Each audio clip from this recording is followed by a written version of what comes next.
नमस्कार मंडळी, मी अजिता। आज आपण एका मस्त देवीच्या देवळात जातो आहोत। शांत रम्य ठिकाणी आणि खूप सुंदर आहे ते देऊळ। चला तर मग आपण जात आहोत काजरघाटी श्री महालक्ष्मी मंदिर। रत्नागिरी मारुती मंदिर पासून अवघ्या अर्ध्या तासावर। आता आपण ना काजरघाटीच्या धार या ठिकाणी आहोत। हा जो खाली रोड जातो आहे ना, हा जो खाली रोड जातो आहे तो त्या देवळाच्या तिकडे जातो आहे। इकडून या साइडहून कुवारबावकडून एक रोड आलेला आहे। आपण इकडून रत्नागिरीकडून आलो आहोत आणि इकडे आपण खाली जाणार आहोत।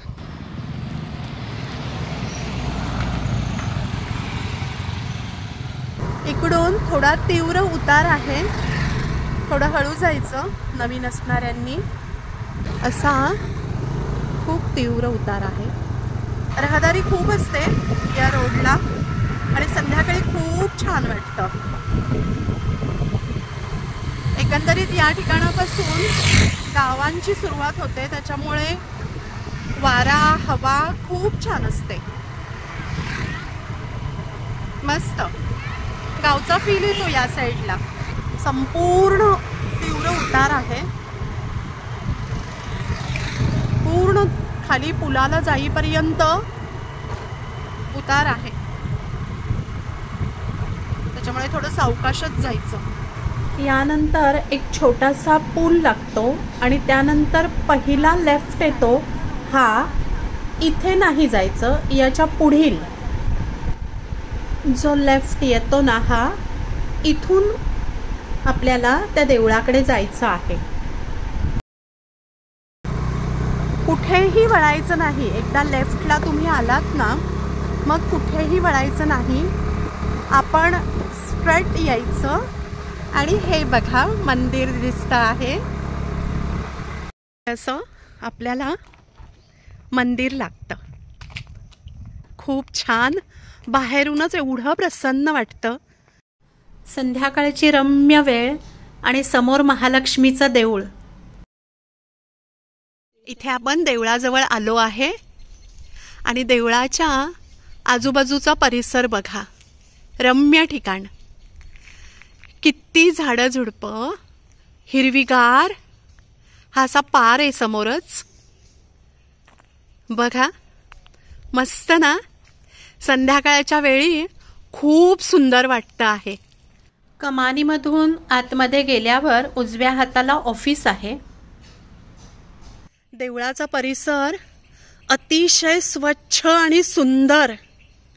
बघा समोर देवी दिसतेच आहे, खूप अतिशय सुंदर। या साईडने आपण आलो ना की समोरच आपल्याला श्री महाकाली देवी दिसते। पण या दरवाजाने न जाता आपल्याला इकडून जायचं आहे। या साईडने प्रवेशद्वार आहे। इकडून या साईडला बघा, समोरच देवी माता दिसत आहे, महालक्ष्मी। तसा उदबत्तीचा धूर येतो आहे, किती छान वाटतंय ना, प्रसन्न। देवीच्या मूर्तीला खूप तेज आहे, खूप मस्त वाटतं या मंदिरात प्रवेश केल्यावर।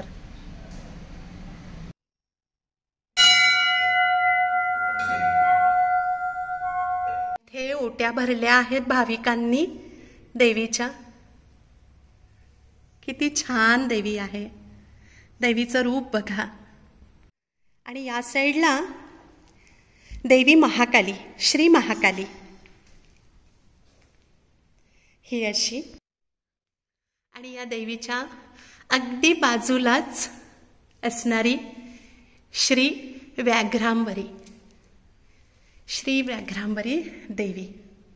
अशा या 3 देवी इथे एकाच मंदिरात आहेत। खूप सुंदर देऊळ बांधलेलं आहे। देवळाची स्वच्छता टापटीपपणा, मेंटेनन्स यावरून येथील सर्व सभासद, पुजारी काका आणि गावकरी यांचं या देवळाप्रती असणारी सद्भावना दिसण्यात येते. येथील हे सर्व लाकडी कोरीव काम धुमक इसम जे साईनगरला राहतात त्यांनी केलं आहे. या सर्वामुळे देवाची शोभा खूप वाढते. श्रीयंत्र आहे. सीलिंग पण बघा किती छान केलं आहे.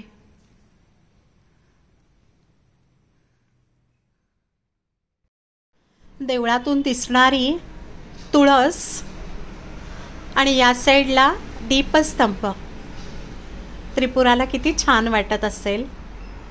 सुंदर दिसत आहे. मस्त संध्याकाळची पूजा सुरू आहे काकांची.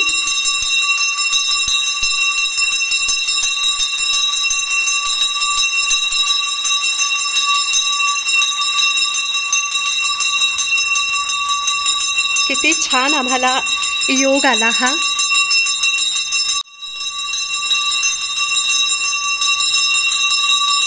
किती प्रसन्न वाटतं ना. आम्ही अगदी टायमिंगमध्ये आलो की आम्हाला हे सर्व पाहायला मिळालं. खूप छान.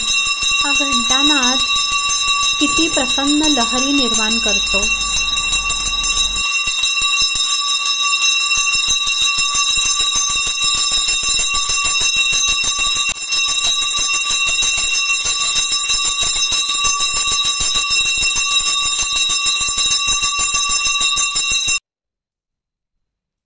खूप छान.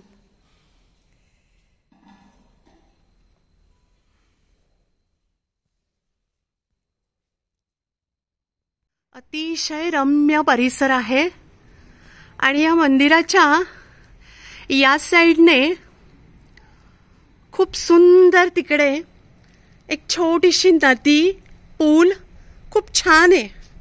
हे या साईडने जायचं. असं हे खूप सुंदर, प्रसन्न, स्वच्छ, मोकळ्या हवेतील आणि जागेतील देऊळ बघायला आणि महालक्ष्मीचं दर्शन करायला काजर घाटीला नक्की या. काजर घाटी श्री महालक्ष्मी देवस्थान रत्नागिरीकरांना माहीतच असणार, पण तरीही माझ्या कॅमेऱ्यातून परत एकदा तुम्हा सर्वांना दर्शन. अगदी गावाच्या एका साईडला आणि अशा रम्य वातावरणात हे असं संध्याकाळच्या वेळी किती सुंदर वाटतं ना. आणि या देवीच्या वाइब्स पण इथे इतक्या छान आहेत. प्रसन्न. शहरातील दगदग, धावपळ, पोल्युशन या सर्वांपासून दूर कधीतरी संध्याकाळी नक्की या. येथील पुजारी काकांनी सांगितलेल्या माहितीनुसार 2017ला या मंदिराचं नवीन बांधकाम झालं. त्यापूर्वी कौलारू देऊळ होतं. तुम्हाला सांगू का, तुमचा मूड कितीही दुःखी असेल ना, या परिसरात आल्यावर तुम्ही विसरून जाल तुम्ही काही वेळापूर्वी सॅड मूडमध्ये होतात. इतकं मन प्रसन्न होईल. नक्की या. थँक्यू. Thank you so much.